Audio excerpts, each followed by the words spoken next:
Kadama TV tweyongerayo n'entambula z'ennyonyi gye zigenda okubeera.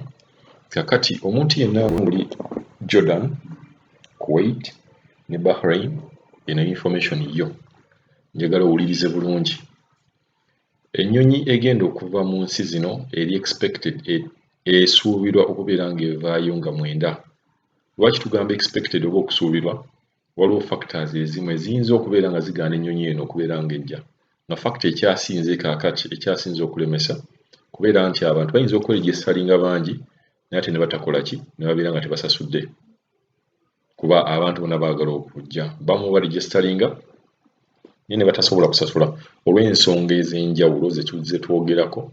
Waliwo abaana be babadde tebasasula myezi 7, waliwo abaana mwaka mulamba, waliwo abagobeddalo, waliwo abalwadde ne babeera nga tebasobodde kusasula. Kati twagala twogere ku baana abagamba nti baagala okukomawo ate nga n'okusasula bagenda kusasula.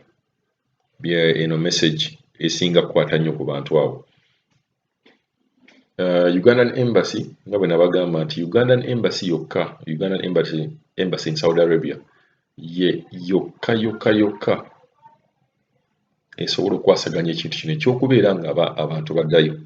Tewali muntu kinnoomu asobola kulimba mbu yajja kuva mu nsi ezo ajje Uganda nga tayise mu embassy. So mwegendereze, kibula kati tubawa ne contact z'abantu bennyini abantu aba embassy bennyini osobola okontaktinga nga head of mission ku embassy. Mu message yaffe ewedde oba mu video yaffe ewedde tubasomedde amannya g'abo abantu. Mwami Byaruf, Mwami Kakama Ivan ne Mwami Subuga Mayengo. Abantu bano bebakwata direct ne embassy b'osobola okubeera ng'okontaktinga n'obabuuza ebibuuzo eby'enjawulo. Nga sinnagenda kubabuulira entambula z'ennyonyi bwe zigenda okubeera, kansooke mbasomere ennamba zino ze mulina okubeera nga abantu bano mubakontaktinga ne mubeebuuzaako. Head of mission ye Mwami Nuh Byaruf. Ennamba ye eri +966 547 111 665.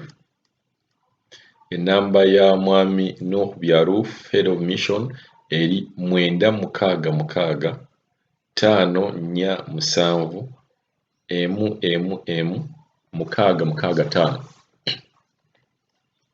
Yoyo Mwami Byaruf. Bw'oba tosobodde mufuna Head Consular Affairs gwosobola okubeera nga okubira ku Ugandan Embassy, bamuyita Mwami Kakama Ivan. Ennamba ye eri +966 55 83 94 601. Kanjiddemu +966 558 394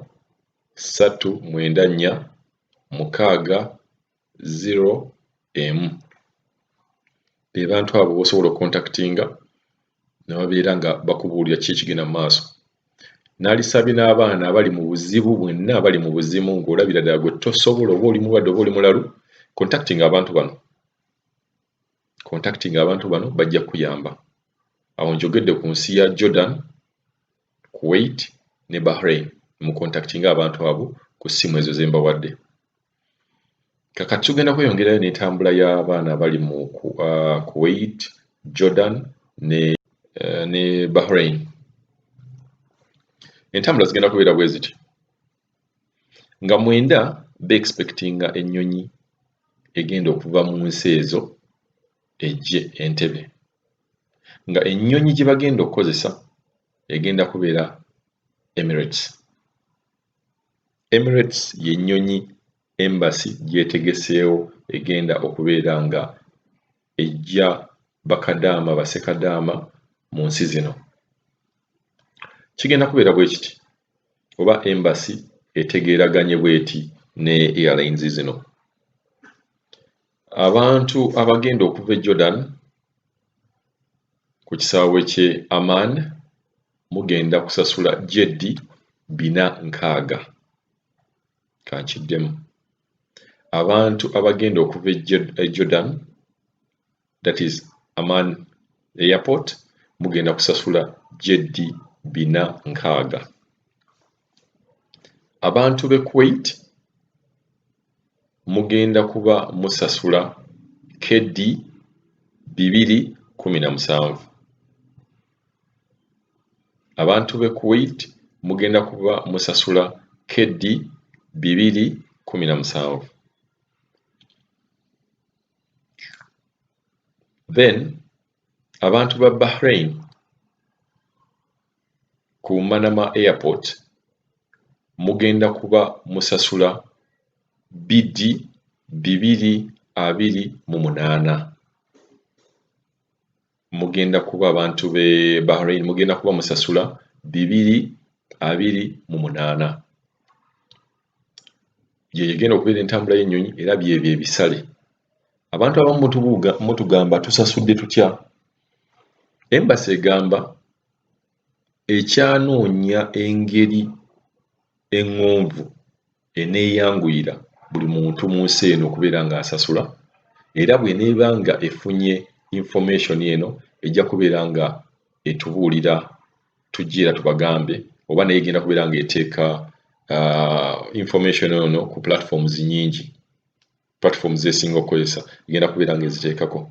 So bannange mbagamba nti okudda abasinga mwagala okukomawo ng'era vidiyo eweddeko bwe mbagambye, naalisabye omuntu yenna bw'obeera nga boss wakusabye okurenewinga contract ng'abadde akusasula talina buzibu, nga ddala tewali kikuleeta Uganda, sigalayo osooke okole, kuba oyinza okwesanga ng'ate bw'onookomawo oyinza okuba nga tolina chance ey'amangu okubeera ng'okola ki, ng'oddayo. Wadde bino bagenda ne babuukinga tiketi mbu nno ngenda bwenti nkomawo bwenti, naye okukomawo kuyinza okubeera nga si kwangu nnyo, kuba bw'oba okomawo ate Saudi, kitegeeza ate Saudi oba Jordan oba Oman ate yeeyina okubeera nga yeteekawo emitendera abantu abakola ki, abakomawo. Naye ate saagala mweraliikirire nga vidiyo ze nalabe ziyitingana mbu nno temugenda kubeera nga muddayo, ebyo bya bulimba, mugenda kubeera nga muddayo era mujja kuyita mitendera. Bano abantu tebalina bakadaama, era bakadaama basekadaama mukyeyongera okugendayo. Bajja kugambanga bugambi nti bwe bati ne bwe bati mujje tubateeke mu karantini, bamala mu karantini ate mugende mu biyumba. So ekyo temukyeraliikirira nti bwe munaakomawo Uganda temujja kubeera nga muddayo. Naye bw'oba ojja Uganda, vaayo ddala nga contract yagwako, ate ddala ng'oli mu mbeera etasanyusa, embeera embi, oba ng'olina ddala ekintu, ensonga enkulu ekuleeta eno. Bangi ne vidiyo ewedde kuba naye nabagambye ng'omwana yaŋŋambye mbu ayagala kukomawo alabe okulonda bwe kunaabeera. Okulonda bwe kunaabeera, bino ebintu bino tebirina kye bigasa, tebirina kye bigasa bulamu bwo. Bw'oba wasalawo n'ova e Uganda n'ogamba kati banaye ka ngende nkole, respecting ekintu ekyo nti banaye ndi eno nkola ki, ndi eno nkola. Okuggyako ng'oli wabi, naye omuntu yenna, kuba tulina bakadaama bangi ababonaabona, ate bano bangi abafuna ebiyumba nga birungi. Oli nagamba nti munnaaye nze nzikiriza nti bannange babonaabona, naye nze Katonda yampa chance nti wendi boosi bange banzikiririzaamu, bampa buli kye njagala, bansasula mu budde, ate ne bannyamba n'okukola ebintu ebirala. Gye bali twabaleetera wano kadaama yafuna ssente, amina abamu ne bawakana ne bakola ki, ekyokuwakana kyo kya bulijjo, naye ate mujjukire nti abantu basobola okufuna ssente, emirimu gino era mulimu abantu abafunyeemu ssente, wabula ne bongerezaako emitwe gyabwe ne babeera nga bagenda mu maaso. Bw'oba okkiriza nti waliwo omuntu yenna teyazaalibwa na ssente, n'akola n'afuuka mugagga, kitegeeza nti ne kadaama ne ssekadaama ssente ezo entono z'afuna asobola okuzizanyisa, ate n'abeera nga ye muntu omu ku bagagga be tulina wano e Uganda. Tewali muntu azaalibwa na ssente ng'azivudde nazo mu lubuto lwa maama we. Omuntu akola bukozi ate ng'atandika ne ssente entono. So ssente ezo entono omuntu z'afuna bw'otazinyooma nti ntono n'ogamba zino wadde entono osobola ozizanyisa era osobola okukola ki, okufunamu ssente. Tukyaddayo ku ntambula y'ennyonyi y'abaana ba Jordan, Kuwait ne Bahrain. Mutubuuziza ebibuuzo bingi naye mba njagala nnyo mujje Kadaama TV musooke muwulirize nga temunnatubuuza, lwa nsonga nti oluusi mutubuuza ebibuuzo ng'olw'ebyo twabiteeka ki ku Kadaama TV ng'ebintu by'okuligisalinga. Banaye muddeeyo mulabe twabasomesa ng'oyita ku link ya embassy engeri gy'oregisteringamu. Ate nga njagala n'okubagamba nti omuntu ne bw'obeera nga tosobola kweregisteringa, saba munno akuyambeko, oba agamba omuntu e Uganda boyfriend, girlfriend, oba sister oba brother akuyambeko akuregisteringa, so omusukumira ebintu embassy byeyagala.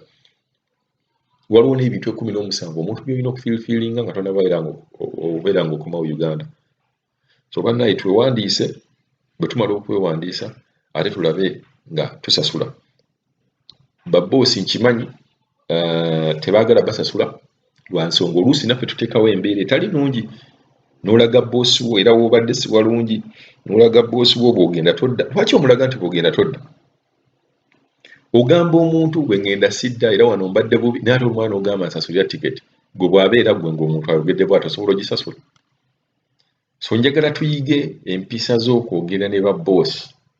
Nkimanyi waliwo abazibu, naye nkimanyi ate naffe mulimu abantu nga asaba tiketi ng'alinga agisaba nti nkimanyi tteeka alina ogikuwa, naye ate omuntu ne bwe libeera tteeka n'obeera omuleeseeko ekifuba naye ate akuleetako ekifuba. So temubalaga nti temukomawo. Ne bw'obeera obadde tokolagana nabo, kati yeno time okubeera ng'okolagana nabo. Ne n'oyongera n'okugamba abaana be bawa amagezi nti beeraawo mu kisenge tovaayo, okitegeera. Naga amagezi si matuufu lwa nsonga nti ekyokubeera kyo mu kisenge n'ogamba sigenda kukola kino, sigenda kukola kiri, tekigonza boosi wo okubeera nga kukolera gwe ky'oyagala nga gwe tamukoledde ky'ayagala. Gwe weefuula omusiru, weefuule nti okola buno obulimu, omugambe nti munnaaye mbadde batugambe bwe bati. Waliwo abatabakkirizamu ne bagamba nti bya bulimba, airpods tebanazigula, naye balaba naye musobola okubeera nga mubawa essimu ezo ze mbawadde ne boogera direct n'abo abantu aba embassy. Kuba already ekya embassy bo bakikiririzaamu nnyo. Questions ezisinga ze mutubuuza mujje wano Kadaama TV mubeere nga muwuliriza, tubeere nga tuddamu kale ebibuuzo bye tutanayogerako wano. Ne waliwo abantu abasinga bakubuuza ekintu kyekimu ng'ate ekintu kino tubeera twakola twakyogerako. Oba omuntu aba akuwadde ennamba yaffe osobola omumubuuza nti mbadde ngenda kubuuza kino baakyogerako, bagaa nti baakyogerako, ddayo mu vidiyo ezo olabe ku registeringa. Abamu batubuuza bwe sitaregisteringa naye nga nze nina ssente zange sigenda kuddayo Uganda. Nja kuddamu straight, tosobola kuddayo Uganda lwa nsonga airlines ekwatagana na embassy era ejja kubuuza wa contactinze embassy wa registerinze ate contacting embassy era kubeera ku registeringa nabo. So ekyokubeera kyo ne ssente si direct air ticket ku Uganda nti ojja kugenda bugenzi nti lwakuba olina ssente. Ebintu by'okudda Uganda akati bya emitendera gye tulina okubeera nga tugoberera. Tebabalimba, togeza n'okwata ssente zo n'ozisukumira ow'omuntu nti omuntu oyo agenda kuyamba. Ne registration tebabasaba wadde n'10, registration ya bwereere, ogenda bugenzi online. Tufunyeyo baana abangi abatugamba nti bo tebalina masimu, tebamanyi na computer, ne babboosi baabwe tebasobola bayambako. Funa munno, ekyo nkibagambye emirundi mingi, funa munno abeere ng'akuyambako. N'emitendera 17 n'okubeera nga gavumenti egamba oyinza okubeeramu n'essente za karantiini, naye nze kino sijja kyogerera nnyo. Mwe bannaye mwe mujje buzi wano Uganda, bwe munajja wano e Uganda tujja kuyiiya, n'abaasooka era bajja tebaaziyina era baayiiya. Bannaye mugezeeko okubeera nga mugonda, mugezeeko okubeera nga mwefuula basiru, musobole okufuna mu babboosi bammwe ku tayimu eno ddala omuntu oyo anyigirizibwa.